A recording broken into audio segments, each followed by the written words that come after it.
اگر ہم یہاں بیٹھ کے حرکات و سکنات دیکھتے رہے تو ہمیں محفل سما نہیں سنی. اگر ہم یہاں سنیں وہ شعر ہمارے دل میں اترے اور وہ ہمیں مدینہ شریف لے جائے. وہ شعر ہمارے دل میں اترے وہ بیت اللہ شریف لے جائے. وہ شعر ہمارے دل میں اترے وہ پیر خانے لے جائے. وہ شعر ہمارے دل میں اترے وہ عرش اولیٰ پہ لے جائے. یہ مسافت جو ہے نا وہ شعر اترنے سے ہوتی ہے جو آپ نماز میں نہیں ہو سکتی.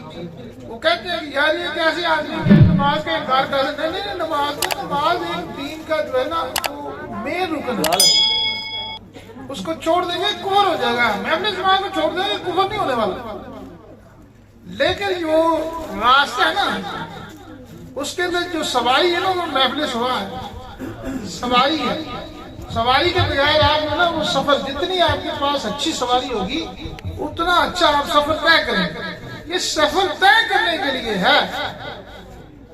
یہ گاڑی کا کام کرتی ہے. آپ کو منزل میں جلدی سے پہنچا دیتی ہے. تڑپ پیدا ہوگی نا آگ لگے گی تو پھر آپ بھاگیں گے. اگر آگ ہی لگی تو بھاگیں گے کیسے؟ بھاگیں گے اس وقت جب طوفان آ جائے گا. بھاگیں گے اس وقت جب آگ لگے گی.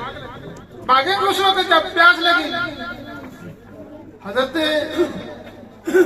اماں جی حاضرہ سلام اللہ علیہا اگر دوڑی ہے تو بیٹے کی پیاس کی تڑپ لے کر. اور ان کی ادا کیا انہوں نے تو اللہ کے لیے نہیں دوڑی. کس کے لیے دوڑی؟ بیٹے کے لیے. لیکن گھر سے جو نکالی گئی وہ اللہ کے لیے نکالی گئی. اللہ کے حکم سے وہاں آئی. اللہ نے آباد کرنا تھا. اسباب پیدا کرنے تھے. خانہ کعبہ بننا تھا. بیت اللہ بننا تھا. آب زمزم کا کنواں اللہ تعالیٰ نے نکالنا تھا. وہ اس کے منصوبے میں موجود تھا. تحریر تھی اس کی. لیکن اس کے انداز جو تھے وہ بتانے تھے کہ وہ کس انداز سے نکلے گا. اماں جی جو ہے نا وہ بچے کی پیاس کے لیے اپنے بیٹے کی پیاس کے لیے بھاگی ہیں. تو جاتی ہیں ایک چکر لگایا پھر بھاگ کے آگئی. دوسرا لگایا پھر بھاگ کے آگئی. تیسرا لگایا پھر بھاگ کے آگئی. چوتھا لگایا پھر بھاگ کے آگئی. پانچواں لگایا پھر بھاگ کے آگئی. چھٹا لگایا پھر بھاگ کے آگئی. ساتواں جب لگایا تو پھر پانی کا چشمہ جو ہے نا وہ جاری تھا. مفسرین بیان کرتے ہیں کہ اگر ماں جی کی مبارک زبان سے زم زم کا جملہ نہ نکلتا پوری کائنات آب زمزم سے ڈوب جاتی. اتنا زمزم کا مطلب ٹھہر جا, رک جا. اور اسی زمزم کے اندر ایک بات اور میں آپ کو بتا دیتا ہوں جو زندگی میں آپ کو کام آئے گی, کسی مسلمان بھائی کے کام آئے گی. جو چیز بڑھ رہی ہو, کسی کی رسولی بڑھ رہی ہو, کسی کی ہڈی بڑھ رہی ہو, کسی کا سر بڑھ رہا ہو, ٹھیک ہے, تو پھر ایک 7 مرتبہ اپنے درود پاک ابراہیمی نماز میں پڑھا جاتا ہے. اس کو پڑھنے کے بعد ایک سانس میں 33 مرتبہ جو ہے نا وہ زم زم زم زم زم زم زم زم زم زم زم زم زم زم زم زم زم زم اور 33 مرتبہ کہا کہ پھونک لگا دیں وہ وہاں کا وہاں ہی رک جائے گا. اس کی بدنی وہ بڑھنے والی چیز اس کی آگے نہیں بڑھے گی. وہ چاہے دنیا کی کوئی چیز بڑھنے والی ہو وہ رک جائے گی. کسی کا قدم روکنا ہو تو وہ بھی رک جائے گا. مطلب ہے اس کا اس جملے کے اندر اتنی تاثیر ہے, ٹھیک ہے. آپ اللہ تعالیٰ کو اس ادا جو ماں جی نے اپنے بیٹے کے لیے وہ بھاگنا پسند فرمایا, اللہ تعالیٰ نے پوری مومنین مومنات مسلمین مسلمات کے لیے لازم کرا دیا. اس وقت تک آپ کا عمرہ جو ہے وہ مکمل نہیں ہو سکتا جب تک آپ جو ہے نا صفا مروہ کے وہ 7 چکر جو ہے نا وہ پورے نہیں کرتے. وہ مردوں کو بھاگنے کی کیا ضرورت ہے؟ وہ سنت عورت کی ہے تو عورتیں بھاگے نا, مرد سے بھاگے. لیکن اللہ کو جو ہے نا وہ پسند آئی ہے بات, تو اللہ نے کہا جو بھی آئے گا یہاں وہ اس کو بھاگنا ہی پڑے گا. باغی تو بندی ہے نا, تو بندیوں کو کون ہوتا کہ میری بندی کی سنت ہے تو جتنی میری بندیاں ہیں وہ تمام امت اللہ جتنی بھی ہیں وہ تمام کی تمام بھاگے گی. لیکن اللہ نے ایسا نہیں کیا. اللہ نے کہا جو بھی آئے گا مومنین مومنات مسلمین مسلمات جو بھی اللہ کے ساتھ رابطہ رکھنا چاہتا ہے وہ عورت ہو یا مرد، اس کو بچہ ہو یا بوڑھا جوان ہو کوئی بھی ہو، اس کو بھاگنا پڑے گا۔ تو یہ ادا ہے، یہ نشانی ہے۔ تو اسی چیز کو اور یہ کاملین بھی بتاتے ہیں ظاہرات جو ہے نا، جیسے وہ پتھر ہے جس کو کہتے ہیں مقام ابراہیم۔ آپ جب عمرہ کرنے کے لیے جائیں گے، اللہ تعالیٰ سب کو توفیق دے، تو پھر آپ جو 7 چکر لگانے کے بعد اس مقام ابراہیم، یہاں مقام ابراہیم، یہاں اگر آپ 2 نفل ادا نہیں کریں گے، اس کو کمر کر کے کریں گے تو آپ کا عمرہ مکمل نہیں ہوگا۔ اس کی اتنی تاثیر ہے، اس میں اتنی پاور ہے تو وہ پتھر بھئی یہاں اللہ کے حکم سے اس پتھر کو سامنے رکھنا ہے، اللہ کے حکم جس کو تو اولیاء کرام کا بھی ادب احترام اللہ کے حکم سے کیا جاتا ہے، اپنی مرضی سے نہیں۔ اگر آپ اپنی مرضی سے کرتے ہیں تو پھر تو اللہ کی نافرمانی ہے، اور اللہ کی مرضی سے کرتے ہیں تو پھر آگے کوئی بھی ہو۔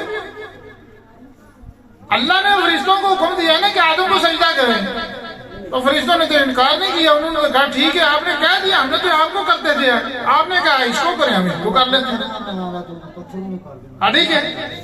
تو اگر وہ کہتے نہیں نہیں نہیں ہم نے تو آپ کو ہی کرنا ہے، یہ کیسے ہو سکتا ہے اس میں، اور آپ نے یہ تو مخلوق ہے تو خالق ہے، ہم کیوں پر سجدہ کریں؟ بنتی تھی نا بات، اللہ کی شان تھا کہ نہیں مخلوق کیوں کریں، لیکن نہیں، انہوں نے کہا کہ آپ نے بات یہ بات ٹھیک، ہمیں سوال جواب کرنے کی کیا ضرورت ہے، آپ نے کہا ادھر منہ کر لیں۔ نبی کریم صلی اللہ علیہ وسلم نماز میں ہے، نماز بعد میں بھی ہو سکتا ہے، قبلہ کو چینج کرنا بعد میں بھی ہو سکتا تھا، نماز مکمل کرنے کے بعد بھی تو اللہ نے فرما دیا کہ محبوبہ جدھر تم چاہتے ہو ادھر ہی کر لو، چاروں طرف ہماری ہیں، میں ہر طرف ہوں، لیکن جدھر تو چاہتا ہے ادھر کر۔ تو جب کیا تو جو فتنے باز تھے اندر، جن کے اندر قدورت تھی، جن کے اندر حسد تھا، جن کے اندر کینہ تھا، بظاہر کلمہ بھی پڑا ہوا تھا، ان کے نام کے ساتھ جو ہے نا صحبت یافتہ صحابی بھی تھے، ہر صحابی جو ہے نا وہ کہتے ہیں نعرہ مارتے ہیں ہر صحابی، وہ صحابی پہلے نکالو پھر بعد میں بات کرنا، وہ ہو صحابی، پہلے صحابی ثابت کرو نا، آپ کو یہ نہیں ثابت کر سکتے کون کون ہے اور کون کون نہیں، اس لیے ہمیں اس جھگڑے میں پڑھنا ہی نہیں چاہیے۔ یہ مولوی نے ایسے ہی آگ لگا دی ہے جو بجھ نہیں سکتی۔ ہمارا فیصلہ یہ نہیں کہ کسی نے جنت میں جانا ہے، کسی نے نہیں جانا ہے، ہمارا کوئی فیصلہ نہ ہماری جنت، نہ ہم سے کسی نے سوال کرنا، نہ کسی نے ہم سے پوچھنا، جنت جس کی ہے اس نے سوال کرنا، اس نے جواب لینا ہے، ٹھیک ہے، تو وہ جانے اس کا کام جانے، ہمارا کام ہی نہیں ہے، ہم تو خود سوال کا جواب دینے والے ہیں۔ تو ہم کہتے ہیں کہ یہ جنت میں جائے گا، وہ دوزخ میں جائے گا، نہ میری جنت ہے نہ میری دوزخ ہے، تو میں کیسے بھیج سکتا ہوں؟ تو دوستو اس بات کو جو ہے نا ذہن نشین کریں، یہ برکت والی چیز ہے، لیکن برکت ان کے لیے ہے جن کے اندر درد ہے۔ چاہے دیکھو والدین پہلے مرشد ہیں، ہمیشہ بات یاد رکھیں، والدین پہلے مرشد ہیں، رہبر ہیں وہ بچوں کے، ٹھیک ہے۔ اگر جس کو اپنے والدین سے پہلے کوئی مرشد نہیں ملا، والدین اس کے مرشد ہے، جب مرشد کامل کی بیعت کر لیتے ہیں تو پھر وہ مرشد ہے۔ اگر وہ بھی وصال کر جاتا ہے تو پھر جو نا تخیلات جیسے اللہ تعالیٰ جو نا غیب میں ہے تو اس کو تسلیم کرتے ہیں، آپ اس کے احکامات کو بھی مانتے ہیں، اور پیغمبر جو یہاں صلی اللہ علیہ وسلم نے پردہ فرما گیا تو ان کے احکامات کو بھی مانتے۔ اسی طریقے سے پیر کو بھی اسی انداز میں دیا جائے، وہ بھی غیب میں چلے گئے، جیسے اللہ کے احکامات کا انکار نہیں کیا جا سکتا، آقا جہاں صلی اللہ علیہ وسلم کی سنت کا انکار نہیں کیا جا سکتا، اسی طریقے سے پیر کے فرمودات کا انکار نہیں کیا جا سکتا۔ آپ اس پہ عمل کریں، اس کی تشریح آپ کی سمجھ میں آتی آئے نہیں آتی نہ آئے، وہ ان کا کام ہے، جتنا آپ کو انہوں نے بتایا اتنا آپ کام کریں۔ دوسرا کہتا ہے کہ یہ کیا ہے، تو کہ مجھے تو اس کی تشریح کی ضرورت نہیں ہے، آپ کو ہے تو آپ پہ لازم نہیں، مجھ پہ لازم ہے، ٹھیک ہے نا۔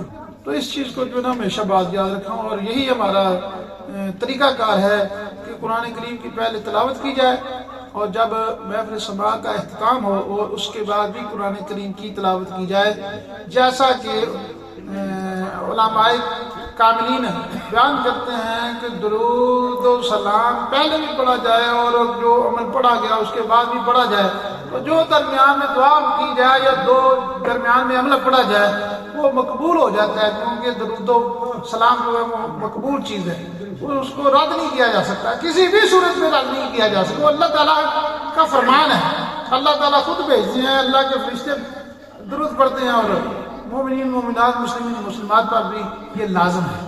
تو اسی طریقے سے قرآن کریم کی ابتدا سے اور ابتدا کی جاتی ہے اور انتہا سے انتہا کی جاتی ہے، محفل کا اختتام کیا جاتا ہے، تو اس میں شجرہ مبارکہ بیس برکت پڑھا جاتا ہے، وہ وسیلے ہوتے ہیں، اور یہ کام دیں کہ اللہ تعالیٰ کی بارگاہ میں ہم اپنے آپ کو پیش کرتے ہیں اور وہ فضیلہ پیش کرتے ہیں کہ ہم تو گناہ گار ہیں، سیاکار ہیں، بدکار ہیں، یہ لوگ ہیں تیرے پاکیزہ پاک دامن جو اپنی زندگیاں گزار گئے، تو ہمارے اعمال کو نہ دیکھ، ان کی نسبت کو دیکھ، بس ان کی نسبت کے صدقے ہم پہ رحم فرما، بس یہی بات ہے۔